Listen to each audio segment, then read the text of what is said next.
அன்பு தமிழ் சொந்தங்களை YouTube channel மூலமாக உங்களை எல்லாம் சந்திப்பதில் மகிழ்ச்சி அடைகிறேன். எப்படி இருக்கீங்க? எல்லாரும் சூப்பரவா இருக்கீங்களா? இந்தியன் பேங்க்ல நகைக்கடனுக்காக பணம் வாங்கி அந்த நகையை அடமானம் வச்சிருக்கிறாங்க. அந்த அடமானம் வச்சவங்களை ஏமாத்தி இருக்கிறாங்க அப்படின்னு சொன்னாக்கா யாராவது நம்ப முடியுமா? அதாவது தனியார் துறையில நிறைய பிரச்சனைகள் இருக்கும். அதாவது பொதுத்துறை வங்கிகள்ல இந்த மாதிரி பிரச்சனை வருமா அப்படின்னு சொல்லிட்டு நிறைய பேர் கேட்கிறாங்க. அங்கங்க பிரச்சனை வெடிச்சுக்கிட்டு தான் இருக்கு, அங்கங்க சண்டை பிடிச்சுக்கிட்டு தான் இருக்காங்க. வங்கி மேனேஜருக்கு மக்களுக்கு நடையில தகராறு நடந்துகிட்டு இருக்கு. ஒரு இந்தியன் பேங்க்ல நடந்தக்கூடிய மிக சுவாரஸ்யமான வீடியோவை நான் இந்த வீடியோல நான் ஆட் பண்ணியிருக்கிறேன். அந்த மக்கள் கதற பாருங்க, எப்படி ஏமாந்துருக்காங்க, தங்க சங்கிலி வெட்டி திருடி இருக்கிறாங்க அப்படின்னு சொல்லிட்டு இந்த வீடியோல பதிவு பண்ணியிருக்கேன். இந்த வீடியோ ஸ்கிப் பண்ணாம பாருங்க. வீடியோ பிடிச்சிருந்தா லைக் பண்ணுங்க, கமெண்ட் பண்ணுங்க, ஷேர் பண்ணுங்க.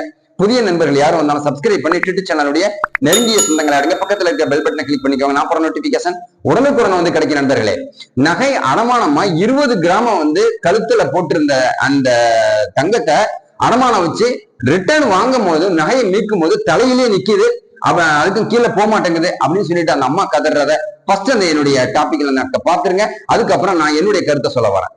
செக் பண்ணதில் பழைய இது நான் ஏற்கனவே ஃபோட்டோ எடுத்து வச்சுருக்கேன். சரி, ஒரு 8 பொருள், 2 செட்டு தோடு, 2 மோதிரம், 2 செயின், ஒரு நெக்லஸ் ஒன்று, ஆரம் மாதிரி ஒன்று. பழைய இது நான் செக் பண்ணதில் காமிச்சாங்க. காமிக்கும் போது உடனே ஃபுல்லாக கம்ப்ளீட்டாக செக் பண்ண முடியலன்ட்டு ஃபோட்டோ எடுத்துக்கிட்டு வெளியில் உட்காந்து செக் பண்ணேன். அவங்க கையெழுத்து போட்டு கொடுக்க போச்சோன்னாங்க. கையெழுத்து போட்டு கொடுத்துட்டு வெளியில் செக் பண்ணேன். செக் பண்ணதில் சந்தேகமாக இருந்துச்சு. சந்தேகமாக இருந்ததில் பழைய ஃபோட்டோவுக்கும் இதுக்கும் வச்சு பார்க்கும்போது லென்த்து கம்மியாக இருக்குது தெரியுது. அப்போ திரும்ப மறுபடிக்கும் போய் அவங்ககிட்ட கேட்டதுக்கு இந்த லைனில் உள்ளவங்க முடிச்சதுக்கப்புறம் பண்ணி தரோம்னாங்க. திரும்ப மறுபடிக்கும் கேட்டு கொடுத்தாங்க. கேட்டு கொடுத்ததில் அவங்களே வச்சு பார்த்துட்டு ஆமாம் லென்த்து கம்மியாக தான் இருக்குது அப்படின்ட்டு அவங்க லென்ஸு வச்சு 4 பேர் செக் பண்ணாங்க. செக் பண்ணதில் இடையில கொக்கியை கலட்டி இது பண்ணிவிட்டு அப்படியே மடக்கி விட்டு இருக்கிறது அவங்களுக்கே கன்ஃபார்மாக தெரிஞ்சிருச்சு. கம்ப்ளைண்ட் எழுதி கொடுக்க சொல்லியிருக்காங்க. ஆனால் அவங்க நம்ம கம்ப்ளைண்ட் எழுதி கொடுத்து அது விசாரணைக்கு போகும்போது தான் ஆமாம் நாங்கள் செக் பண்ணதில் கட் பண்ணியிருக்குன்னு அப்போ தான் அவங்க வாக்குமூலம் கொடுப்பாங்களாம். இப்போ நமக்கு கட் பண்ணியிருக்குங்கிறதுக்கு எந்த ஆதாரமும் கொடுக்க மாட்டாங்களாம். இப்போ அது வாங்கின பில்லு கேட்குறாங்க, இல்லைன்னா அது எவ்வளோ கிராம்னு கேட்குறாங்க. கிட்டத்தட்ட இது 27 வருஷத்துக்கு முன்னாடி மாமியா வீடு மனைவிக்கு போட்டு அவங்கெல்லாம் படிப்பறிவு இல்லாதவங்க. அவங்க மாமனார் மாமியா இறந்துட்டாங்க. அவங்க வாங்கினது எத்தனை கிராமத்துக்கு வாங்கினோம், என்ன ரேட்டுக்கு வாங்கணுங்கிறது இப்போ வரையும் புள்ளி தெரியாது. இன்றைக்கி போய் பழைய இது எவ்வளவு இருந்துச்சு என்னன்னு கேட்டால் நம்ம எதை வச்சு இது பண்ணுறது. எனக்கு ஆதாரம் நான் வைக்கும்போது ஃபோட்டோ எடுத்துக்கிட்டு வச்சேன்.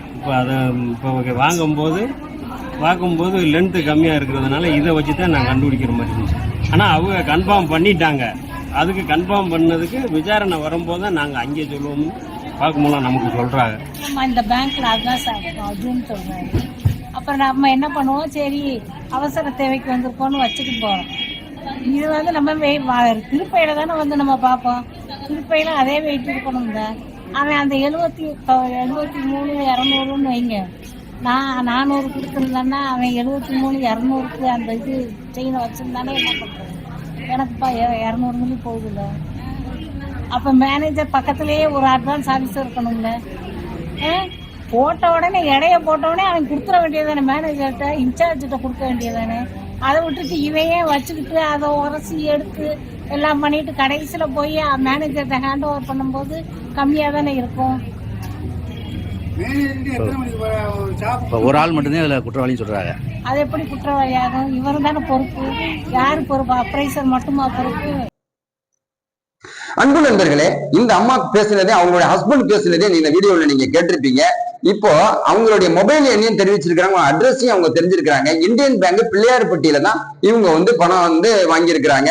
இவங்களோட மொபைல் நம்பரே சொல்லி இருக்கிறாங்க 385542716117. இவங்க மொபைல் நம்பரையும் கொடுத்துருக்காங்க. அவங்கள்ட்ட நேரடியாக நம்ம பேசி கேட்கும் போது இந்த வருத்தமான ஒரு தகவலை சொன்னாங்க. அந்த வீடியோ நமக்கு அனுப்பி கொடுத்துருக்கிற அடிப்படையில இந்த வீடியோ நீங்க பார்த்திருப்பீங்க. அவசர தேவைக்கு நம்ம அவசரமா பேங்க் போனா வட்டி கம்மியா இருக்குன்னு சொல்லிட்டு பொதுத்துறை வங்கிக்கு போறோம். இப்போ இந்தியன் பேங்க்லாம் ஒரு புதுசா ஒரு ரூல்ஸ் ஒன்று போட்டிருக்கிறாங்க.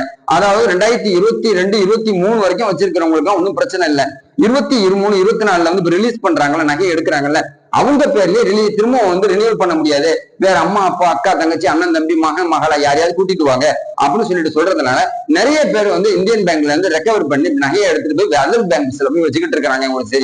ஒரு வருத்தமான செய்தியும் இந்த நேரத்துல நம்ம தெரியப்படுத்துறேன். ஃபர்ஸ்ட் 1 இயருக்கு வந்து நம்ம வந்து யார் பேர் வேணாலும் வச்சுக்கலாம், செகண்ட் இயர் வந்து வேற அதர்ஸ்ல தான் வைக்கணும் அப்படின்னு சொல்லிட்டு சொல்றாங்க. அது மட்டும் இல்லாம வங்கி மேனேஜருக்கு இடையில வந்து மிகப்பெரிய ஒரு பிரச்சனை ஏற்பட்டு இருக்குது. அதாவது அப்ரைசரும் வங்கி மேனேஜரும் சேர்ந்து தான் இந்த பிரச்சனையை ஏற்படுத்தி இருக்கிறாங்க. பிள்ளையார்பட்டியில வாங்கும் போது வந்து கரெக்டா வந்து அவங்க 3 கிராம் தங்கத்தை எடுத்திருக்கிறாங்க. 2 பவுன் அவங்க வச்சிருக்கிற அடிப்பு 20 கிராம் வச்சிருக்கிறாங்க.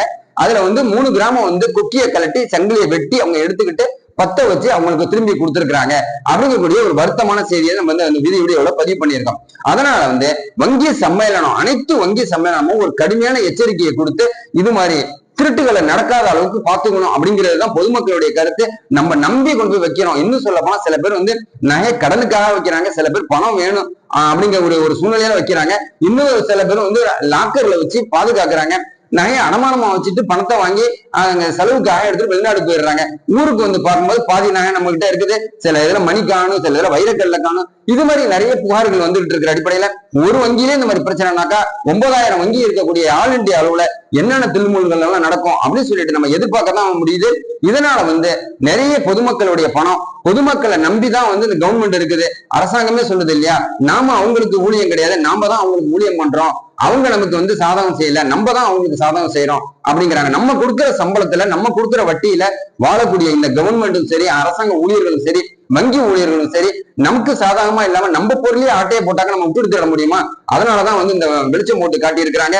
அதை நம்ம டியூட் சேனல் மூலமா தமிழக மக்களுக்கு ஒரு வெளிச்சம் போட்டு காட்டியிருக்கோம். இந்த பிள்ளையார்பட்டி இந்தியன் பேங்க்ல நடக்கிற மாதிரி இனி எந்த வங்கியிலும் நடக்கக்கூடாதுங்க கூடிய உத்தரவாதத்தையும் அரசாங்கம் கொடுக்கணும், அனைத்து வங்கி சம்மேளனமும் கொடுக்கணும், இந்தியன் வங்கி தலைவர் கொடுக்கணும் அப்படிங்கிறத தாழ்மையோடு கேட்டுக்கிறேன். தமிழக மக்களே, நீங்க வச்ச எடைக்கு சரியான எடையை நீங்க பாத்துக்கங்க.